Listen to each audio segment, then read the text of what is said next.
আমরা যে ফ্যাসিবাদের দোসর বলি, ফ্যাসিবাদের দোসর কে ছিল না বলেন তো আপনি? কোন পত্রিকার মালিক? আপনি সাংবাদিক বাদ দেন, আপনি বলেন আপনি নিজে অনেক দিন ধরে সাংবাদিকতা করেন, কতটুকু স্বাধীন সাংবাদিকতা করতে পারছেন এটা তো আপনিও জানেন, আমিও জানি।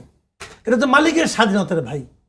মালিক যেভাবে বলবে তার বাইরে আপনি চাইতে পারবেন? গেলে তো আপনি চাকরি থাকবো না। আবার নতুন এক আইন দেখলাম করছে কালকে ওই দিন, সেটা কি যদি কেউ চলে যায় না, ওইটা আবার প্রত্যাহার করছে। যদি কেউ ওটা তো মনের কথা, মনের কথা, করছে ওটা তো মনের কথা, মনের কথা। পরে জাতা খেয়ে প্রত্যাহার করছে। তো মনে কি চায়?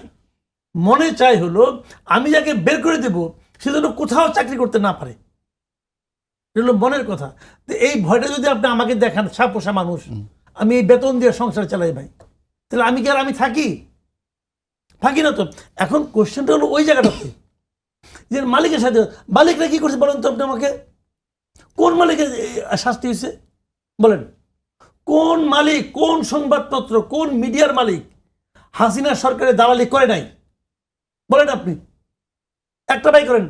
তাদের কারোর বিরুদ্ধে কোনো হত্যা মামলা হয়েছে? হয়েছে? একজন তো বলছে যে আমি তার সঙ্গে কবরের মতো যাব, আরেকজন বলছে প্রথমত দ্বিতীয় চতুর্থ সবসময় নাকি শেখ হাসিনাকে সে দেখে। হয়েছে কিছু?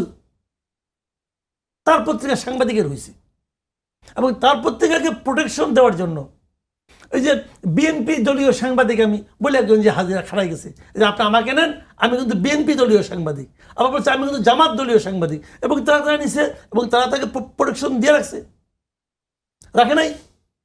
নতুন কিছু না। তাহলে মূল যে নাটের গুরু তার দিকে তাকান, সে হলো আসল।